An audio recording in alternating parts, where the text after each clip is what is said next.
Mayapur ISKCON চন্দ্রোদয় মন্দিরের gate number 1 দিয়ে ঢুকেই তোমরা পেয়ে যাবে মহাপ্রসাদের কুপন কাউন্টার।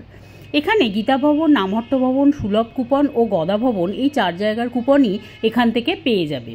তবে আজকের ভিডিও গদা ভবন মহাপ্রসাদের। সকাল 11টার মধ্যে মহাপ্রসাদের এই কুপন কাটতে হয়। এর মূল্য 80 টাকা লাঞ্চের জন্য। আর এতে পাবে সাদা ভাত, ভেজ ডাল, পকোড়া, রুটি, মিক্স সবজি, পনির সবজি, পায়েস। আর ডিনারের কুপন মূল্য 50 টাকা। তবে 3 বছর থেকে 6 বছরের বাচ্চার লাঞ্চের কুপন মূল্য 50 টাকা আর ডিনারের মূল্য 30 টাকা। এই হলো গদা ভবন। এখান থেকেও তোমরা গদা ভবনের কুপন কাটতে পারো। দেখো এখন 12টা বাজে, 1টা থেকে খাওয়াবে গদা ভবনের লাইন। তো এইখানে শু স্ট্যান্ড, এখানে জুতো, এই যে জুতো রাখতে হবে আর এইখানে লাইন দিতে হবে। লাইন কিন্তু বিশাল বড় হয়ে যায়, তো তাড়াতাড়ি এসে লাইন দেওয়াই ভালো আর কি। দেখো এখানে ভিড়ে, তারপর কিন্তু পাখার ব্যবস্থা আছে, এই যে খাবারের লাইন। আগে কিন্তু এরকম লাইন দেওয়ার সুন্দর ব্যবস্থাটা ছিল না। আগে লম্বা রাস্তায় লাইন দিতে হতো, প্রচণ্ড রোদে কষ্ট পেত। এখন কিন্তু সুন্দর ব্যবস্থা হয়েছে। এই হলো আমাদের কুপন, গদা ভবনে খাওয়ার কুপন। এটা কটা থেকে জানো শুরু? 1টা থেকে খাওয়ানো শুরু, এই যে 1টা থেকে 2:30 অবধি। কুপন মূল্য নিয়েছে 80 টাকা। ঠিক যেই দুপুর 1টা বাজলো, এবার আস্তে আস্তে করে লাইনটা এগোতে শুরু করলো। আমরাও এগিয়ে গেলাম যেখানে খাওয়াবে, মূল ভবনের যেখানে খাওয়ানো হয় সেইখানে। আর কুপনটাও সেখানে জমা নিয়ে নিল। আর এখানে কিন্তু সুন্দর হাত ধোয়ার ব্যবস্থা আছে, বেসিন আছে, হাত ধুয়ে তবেই ওখানে গিয়ে খেতে বসতে হয়।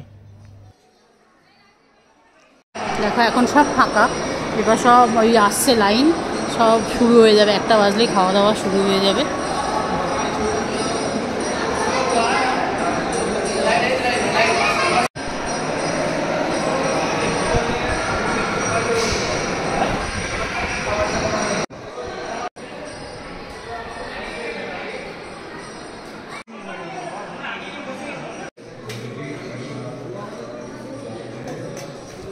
প্রথমে দিয়েছিল সাদা ভাত, তার সাথে রুটি দিচ্ছিল, কিন্তু রুটি আমি নিইনি। আর তারপরে ডাল, যেটা একদম মুগের ডাল, নিরামিষ মুগের ডাল। এখানে তো সবই নিরামিষ, তো নিরামিষ মুগের ডাল। তার সাথে ছিল এঁচোড়ের তরকারি। এঁচোড়ের তরকারিটা কিন্তু বেশ টেস্টি ছিল, মানে খাবারগুলো ভীষণই অমৃতের মতো। আর তার সাথে পনিরের তরকারি, পনির, সবজি, মটর, মানে এটাও ভীষণই সুন্দর টেস্টি খাবারটা। আর তার সাথে একটা বেগুনি, মানে একটা, হ্যাঁ বেগুনি ছিল। আর এটা পায়েস, মানে পকোড়া বলছে, এটা কিন্তু বেগুনি। আর পায়েস, জল এখানে খাবার জল নিজেকেই নিয়ে গিয়ে বসতে হয়। আর যা লাগবে আবার উঠে গিয়ে নেওয়া যায়। মানে প্রতিটা খাবারই আবার 2বার 3বার করে নেওয়া যায়, সেটাতে কোনো মানে বারণ নেই। তবে কি ওই নিজেকে উঠে গিয়ে নিতে হয়। যেটা আগে কিন্তু গদা ভবনে ছিল যে খাবারটা এসে ওই রকম ছোট গাড়ির মতো করে এসে দিয়ে যেত, যেটা এখনও গীতা ভবনেও দেয়। কারণ আমি একদিন গীতা ভবনেও খেয়েছি। যেহেতু এটা গদা ভবনের ভিডিও, তো গদা ভবনে এই সিস্টেমটাই রয়েছে চালু। তো এটাই তোমাদের ওই জন্য দেখাচ্ছি। আর দেখো ওই দূরে কিন্তু চেয়ার টেবিলের ব্যবস্থাও আছে। যাদের পায়ে সমস্যা বা কোমরে সমস্যা, একটু বয়স্ক লোকদেরই বসতে দিচ্ছে ওইখানে, তো ওখানে বসে খাওয়া যেতে পারে। তো আমার খাওয়া শেষ হয়ে গেলে নিজেকেই পাতাটা নিয়ে গিয়ে ফেলে দিতে হয়, মানে এঁঠো থালাটা।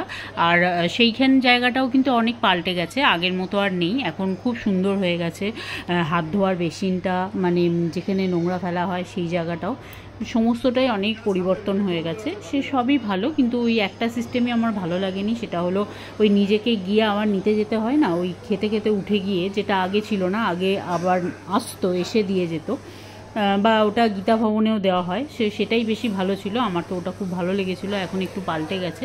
এই যে দেখো জায়গাটা কিন্তু অনেক পরিবর্তন হয়ে গেছে, খুব সুন্দর হয়েছে, সবই ভালো লাগলো। আমরা তো নতুনকে সবসময়ই মানে আগেই ওয়েলকাম জানাই, তো সত্যি এটা খুব ভালো লাগলো, আগের থেকে অনেক ভালো লাগলো।